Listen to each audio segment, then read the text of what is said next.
Good morning guys, it's Greg here from Quench Cycles here on Father's Day.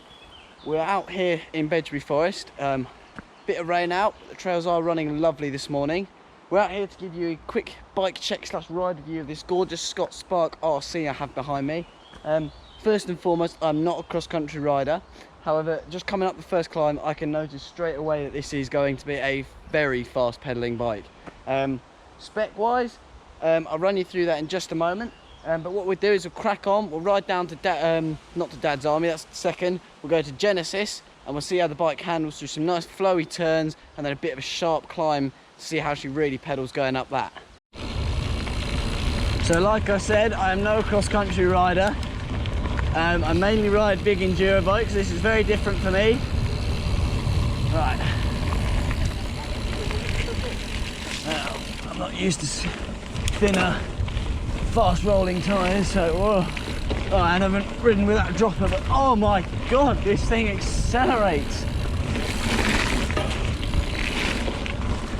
Corners well as well. I don't have that option. So, trundle down those.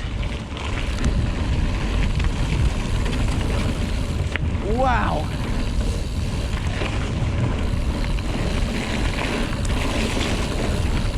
Wow, wow, wow. So now the theory goes, with that Eagle drivetrain away. Bit of a push. Now here we have an interesting challenge. So I am on 100mm carbon cross-country bike. The two gentlemen who've just gone in front of me are on 150mm electric full sus Lafayette. So they got big tyres. Now I do know these trails very well, but I'm keen to see if I can either catch them or it's definitely a very different bike to a big enduro bike, but still.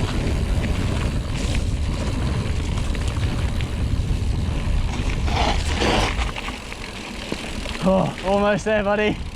So, with regards to the spec on this bike then, this is a Scott Spark RC full carbon frame featuring boost dropouts, so the 12x1/4 8mm axle on the rear. With regards to the suspension, we have a RockShox SID RL3 Air custom charger damper fork. Bit of a mouthful, but basically it's a full-on hardcore cross-country fork. On the rear we have the Fox Nude Evol shock, so that's a collaboration that Scott have done with Fox on that system, I believe. And one of the standout features of the suspension setup is the remote lockout. So on my left thumb, where I would usually have a dropper, I have remote lockout levers. So in pushing those all the way through, I can change the modes of the bike rather than reaching down and fiddling with the compression dials on the fork and shock. Moving on to the drivetrain and brakes. We have a SRAM GX Eagle drivetrain, so that's a 12-speed drivetrain, 500% gear range, so super efficient for the cross-country riding this bike is designed for. Brakes, we have Shimano SLX brakes, running a 180mm rotor up front and a 160mm rotor on the rear. Then we move up to the handlebars where these are all mounted on. We have the Syncross flat bar 720mm wide. So again, a really nice bar, something I was a bit dubious about when I came out because I'm used to riding really wide handlebars, so up 780, 800mm handlebars. So trimming them down, I was a bit nervous about, but I must say the handling is still sublime on this bike. The seat post, we have no dropper, it's rigid seat post of 31.6mm across in diameter, so fairly standard. So if you wanted, there is room to accommodate a dropper post in there. And then things like the chain and cassette, again belonging to the GX Eagle family. Tyres, we have the Maxxis Recon Race. These are 29-inch wheels, 110mm axle on the front, 148mm axle on the rear, 25mm wide rim, and they come tubeless ready. For a cross-country bike, this thing rides really well, super fast, super controlled, So we'll drop into the cake run now. Again, I just feel the bike accelerating. It wants to go fast. It wants to go fast. And it just flows.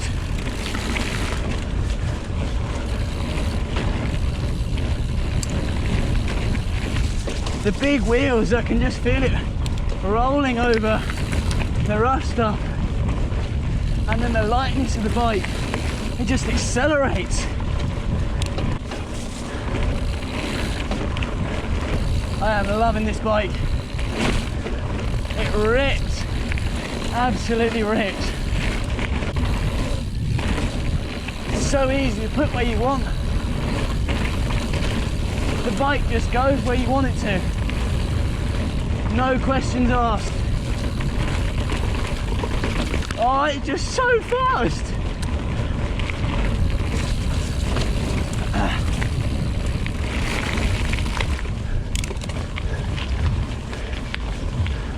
I want to do that again. The bike is really fast. Really, really fast.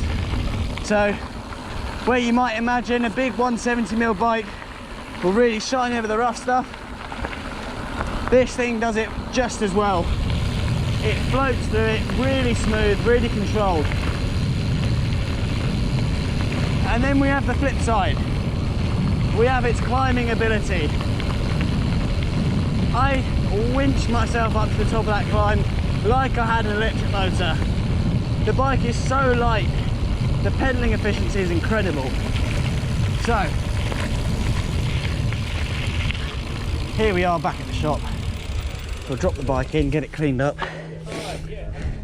and get her ready to go back to Scott.